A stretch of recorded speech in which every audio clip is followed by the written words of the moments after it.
Doutor, o senhor fez parte do grupo técnico de discussão da lei citada na reportagem, em vigor desde 2009, que proíbe a venda em escolas públicas e privadas de Minas Gerais de alimentos calóricos ou de baixo valor nutritivo, né, como frituras, balas, refrigerantes.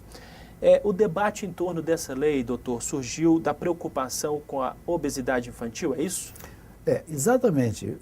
Porque a obesidade infantil está aumentando no mundo todo.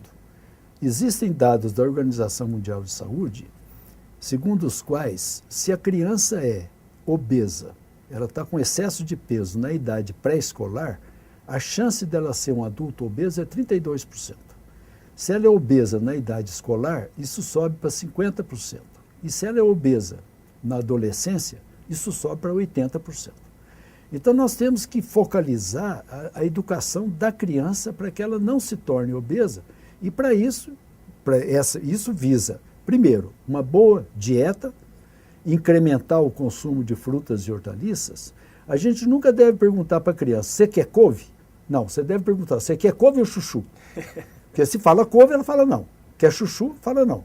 Agora, couve ou chuchu, ela vai escolher um, né, normalmente. Então, é muito importante a criança ter uma boa alimentação, porque existe uma palavra mágica em medicina que é programação. Nós somos programados e a programação começa já na gravidez. Então, se a mulher é bem nutrida enquanto ela está gestando, a probabilidade dessa criança ser um adulto saudável é muito grande. Eu tenho um livro aí muito interessante, que é O Ambiente na Infância e Doença no Adulto. Então, nós temos que prevenir doenças no adulto já na infância, inclusive a obesidade que eu mencionei. Se a criança é malnutrida, por exemplo, na infância, a probabilidade dela ter um infarto na idade adulta é muito maior do que se ela for bem nutrida. E qual é o papel dos pais? Qual que deve ser o papel dos pais nessa discussão sobre alimentação saudável e o consumo menor de produtos industrializados, professor? Os pais devem incentivar as crianças a comerem frutas e hortaliças, mas também limitar o tempo ocioso da criança, porque a atividade física diminuiu muito na infância. Um dia eu fui comprar corda, você não encontra corda mais em loja de brinquedo. Quer dizer, criança não brinca mais de corda. Então, as crianças estão cada vez mais sedentárias. E nisso, fica sentado em frente à televisão ou jogando algum videogame. E o computador são responsáveis por isso. Houve um congresso internacional sobre obesidade na Austrália, e eu estive lá, e saiu de lá a carta, que eles chamam a Carta de Sydney, em que eles estão tentando, estão estimulando os governos a proibirem a propaganda de alimentos infantis, de alimentos enquanto as crianças estão em frente da televisão. Pois é, sobre isso o senhor já disse que a mídia tem grande influência na alimentação das crianças. Então, na avaliação do senhor, deveria haver um maior rigor, por exemplo, aqui no Brasil, em relação à venda ou anúncio de produtos industrializados para o público infantil? Sem dúvida. Na Suécia, Noruega e na Grã-Bretanha, o anúncio de alimentos enquanto as crianças estão em frente à televisão já está proibido, já estão proibidos. Então, a esperança é que no Brasil também essa proibição venha para que as crianças não fiquem tentadas com aqueles alimentos que são anunciados. Agora, doutor, pelo que o senhor tem acompanhado, os governos, o poder público, estão fazendo esforços no sentido de alertar e conscientizar as pessoas dos riscos desses alimentos industrializados? Estão. Aqui a Secretaria de Estado da Saúde está com um programa de alimentação escolar muito sério, que eu participei de uma reunião, e nós também, eu, o professor Enio Leão e o professor Luiz Oswaldo Rodrigues, o famoso LOR, nós vamos participar de um programa junto à Secretaria de Educação para educar essas crianças, talvez gravando DVDs, coisas que elas possam levar para casa, sobre o que é um comportamento, um estilo de vida adequado.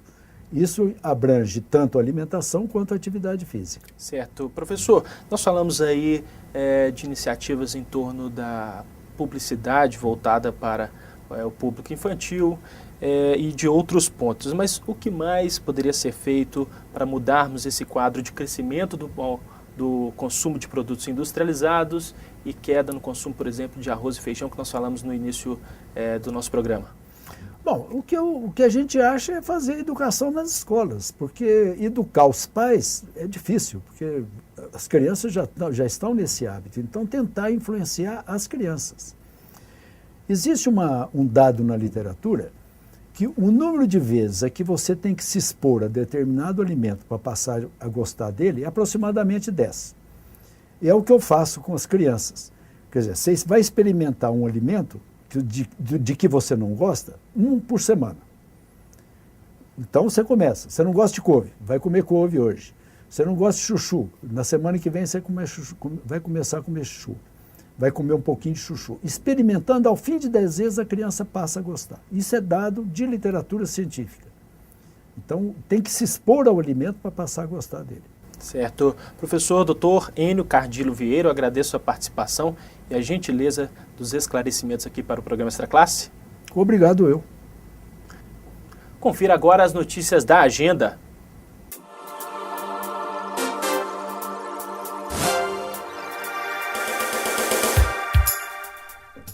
Cineclube Uma Tela no Meu Bairro.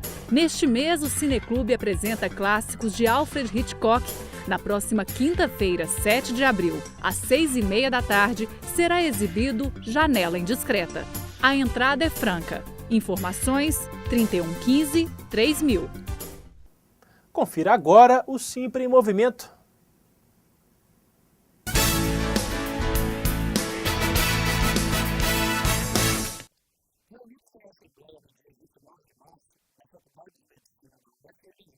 Os professores da rede privada de Belo Horizonte decidiram suspender a greve, iniciada em 22 de março. Esta greve terminou em clima de comemoração.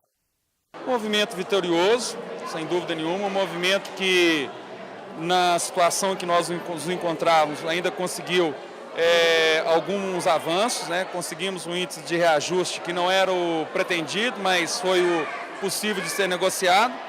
E, acima de tudo, que resgatou, mais uma vez, e mostrou a dignidade dos professores e a sua posição diante do patronal, né, que manteve-se bastante intransigente nas negociações e que chegamos ao final com um caminhar que deve ser acompanhado para que a gente realmente consiga maiores conquistas.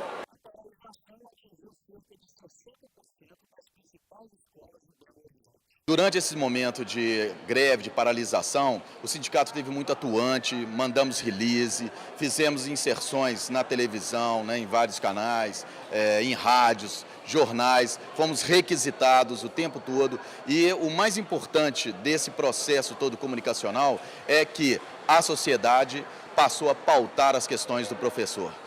A notificação dos professores com greve e manifestações fez com que o patronal repensasse sua relação com a categoria. Nós achamos que pela força do movimento, pela organização com que nós saímos, inclusive de forma unificada, com um posicionamento unânime da categoria, os patrões aprenderam ou devem ter aprendido que nós não vamos aceitar abrir mão de outros avanços.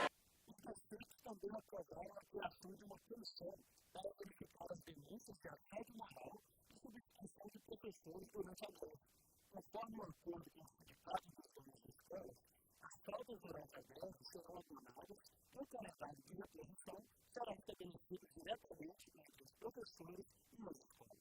Os professores também aprovaram uma proposta mediada pelo Ministério Público do Trabalho, que prevê reajuste salarial de 8%, renovação da atual convenção coletiva de trabalho, retroativa a 1º de fevereiro, e criação de uma comissão intersindical para, no caso de 90 dias, tratar dos temas: equiparação dos crimes da educação infantil, regulamentação da educação de descanso, seguro de vida, mudança da data prazo e vigência da convenção coletiva de trabalho. Foi uma vitória da unidade, foi uma vitória da persistência, da dignidade da nossa categoria e queremos continuar com essa luta porque Nós defendemos uma educação de qualidade, somos contra a mercantilização da educação e dizemos que a nossa profissão precisa ser respeitada porque a educação vive um período difícil em nosso país e não teremos educação de qualidade se continuarmos com o processo de desvalorização e de intransigência em relação aos nossos professores. Então, queria dizer isso, retomamos, mas conscientes do processo de mobilização e da necessidade de continuar mobilizados para conseguirmos novos avanços e novas conquistas. A gente fica por aqui, mas para saber mais sobre o Sindicato dos Professores, é só visitar o nosso site. Sua participação é muito importante.